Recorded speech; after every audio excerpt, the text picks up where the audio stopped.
गांव बरवाह में बिजली अक्सर चली जाती थी। एक औरत सरला अपने छोटे बेटे के साथ अकेली झोपड़ी में रहती थी।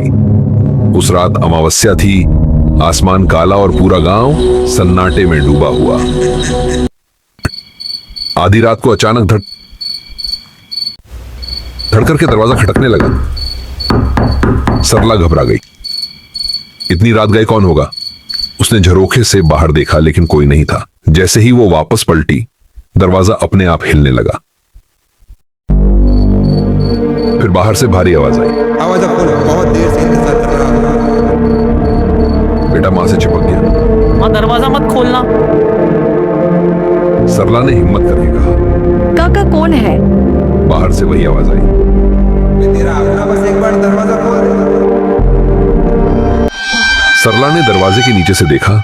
वहां किसी इंसान के पैर नहीं थे, सिर्फ जमीन पर परछाई लटक रही थी। उसका पूरा शरीर बाहर था, मगर पैर जमीन को छू ही नहीं रहे थे। सरला ने दरवाजा खोलने की बजाय मंदिर से लाई गंगाजल दरवाजे पर छिड़क दिया।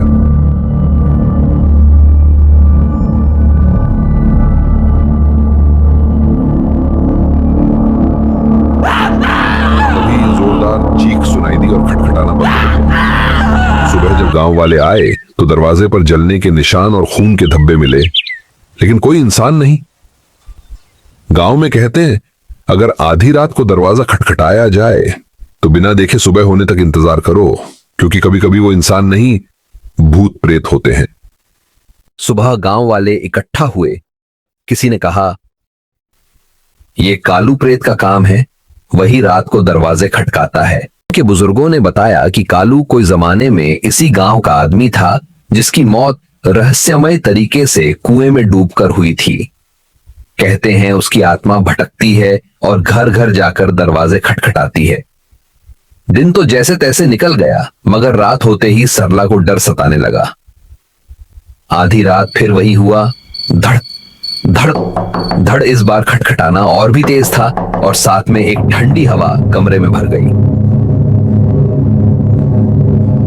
उसने देखा मिट्टी के चूल्हे की आग अपने आप बुझ गई। बाहर से वही आवाज गूंजी, पानी पिला दो जरा कुएं से निकाल कर। बेटा कांपते हुए बोला, मां ये हमें बाहर बुला रहा है। सरला ने खिड़की से झांका।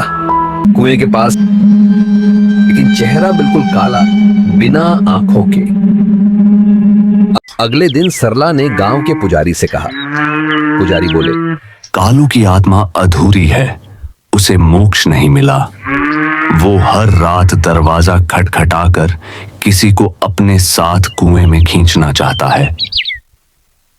फिर उन्होंने सरला को एक पीतल की घंटी और हनुमान चालीसा दी। कहा, अगर कोई दरवाजा खटखटाए तो घंटी बजाना और पाठ करना। अगली अमावस्या की रात दरवाजा पहले से भी जोर से धड़ाम धड़ाम बजा। बाहर से चीख आई, बाहर निकल वरना घर से बाहर। सरला ने कांपते हाथों से घंटी बजाई और जोर से हनुमान चालीसा पढ़ने लगी। रामदूत। अचानक पूरे घर में धुएं का गुब्बार भर गया और बाहर से ऐसी दहाड़ आई जैसे कोई कुएं में गिर पड़ा हो।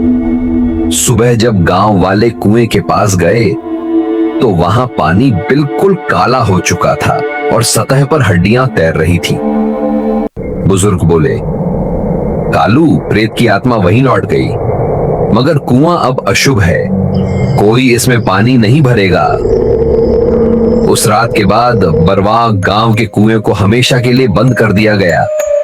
लोग कहते हैं कभी कभी आधी रात को उस कुएं से अब भी दरवाजा खटखटाने की आवाज आती है।